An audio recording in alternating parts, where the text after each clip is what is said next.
So that's quite a question. What if the internet shut down? And there are plenty of videos and conversations and online debates saying this could absolutely happen. All the things we're going to cover now would not happen. You could not use your phone. You could not use your debit card, credit card. How would you buy gas, water? Think about it for a minute. Anyway, I'm not trying to scare anybody, but it's really smart to be prepared.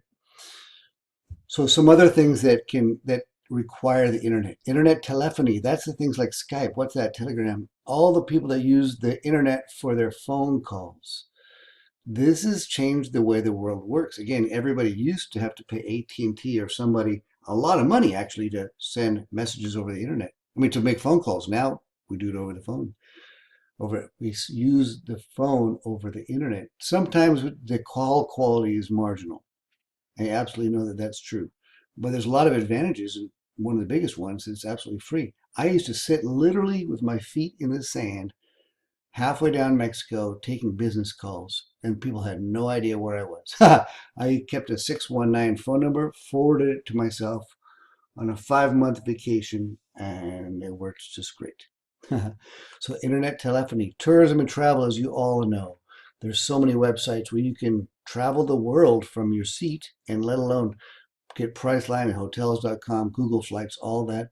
I am a host with workaway.info.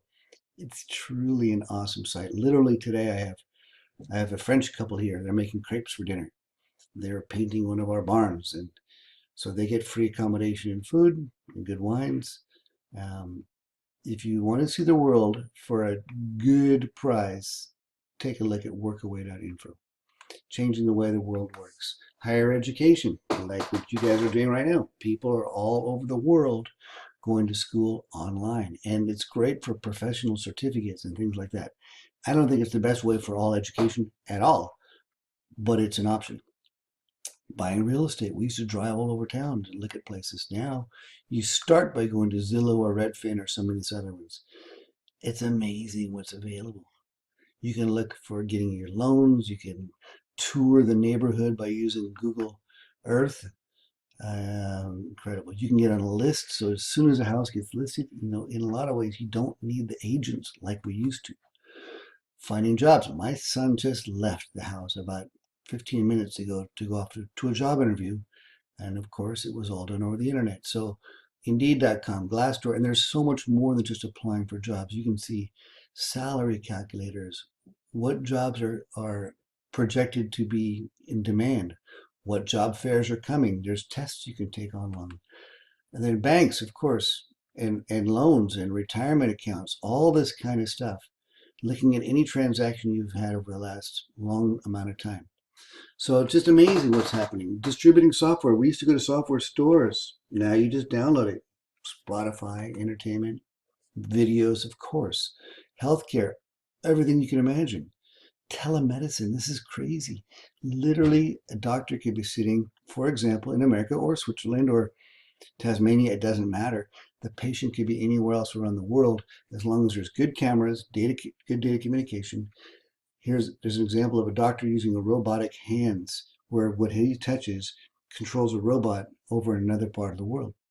You could do surgery. You could send drones or robots out to the battlefields or the earthquake happens or a fire and somebody can control the robot from a different distance. Politics. Oh no.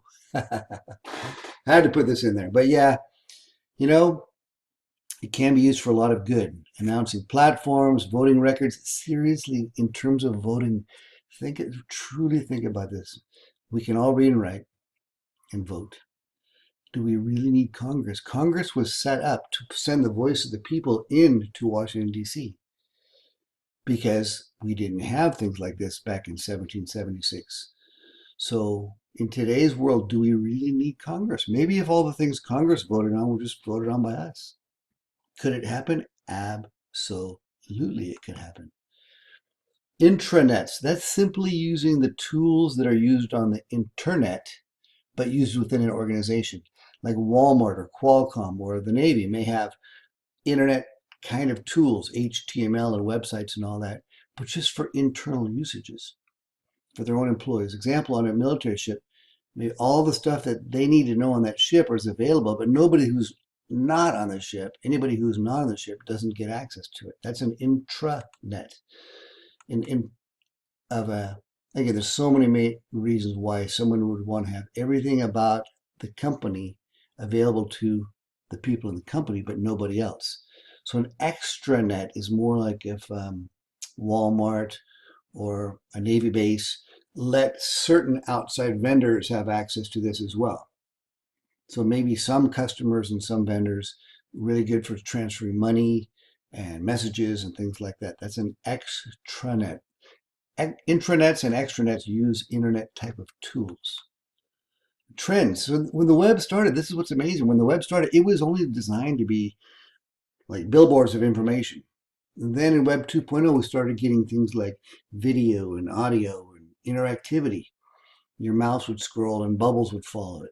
Now it's like, what have you done? Okay, so you've searched on Amazon for a CD by B.B. King. Next time you go on there, you may find some blues music listed, and based on what you've shopped for, it starts learning about you. So Web 3.0 is trying to personalize.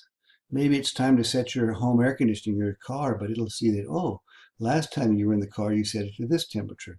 That's not a very good example, but it's trying to personalize to you. Next time you look for a flight, it may look at where have you already gone, what seats did you take, what time of day did you like to fly. So the more and more and more it's trying to get to be finding your needs, your preferences, and your search patterns. So we're moving into Web 3.0. Blogs, simply, you all know what a blog is, where people put their information out there. It's a web log. Wikis are places where people can share information, like Wikipedia. The drawback is it's not always 100% accurate because we don't know who's the one that's monitoring it. Social networking sites, there's so much to see, good and bad here. It's great to have a family reunion. It's bad to get stalked by someone who pretends they were at your high school. So there's so many different applications of all this. Again, connecting people. YouTube, this video right now is on YouTube. I have my own personal things. I'm not too fond of Twitter and Facebook, but that's that. Really simple syndication. That means, my example is a surfing or fishing website. Like I'm members of these. They will show the tide charts. They will show the weather reports and predictions and things like that. So it's linking a website to another site. Maybe a financial site would have the current prices of Bitcoin and gold and things like that. That's linking. Podcasting, you all know what that is too, probably. Somebody out there is putting their, whether it's jokes or it's political commentary or whatever, available for anybody to download and listen to. So there's many, many, many different things. The Internet of Things, refrigerators, cars, dishwashers, all this kind of stuff. I like the margarita maker where I could be on the way home and say, turn it on. And pretty soon when you get home, the margaritas are all made up. Now I'm just inventing that in my head. RFID devices, barcodes, wireless systems, and things that are connected to you. There's Internet of Me as well. If you have pacemakers or things like that. So there's so much where we can start connecting things together, and we can help traffic and maybe where we have too much food, we can route it to people who have too little food.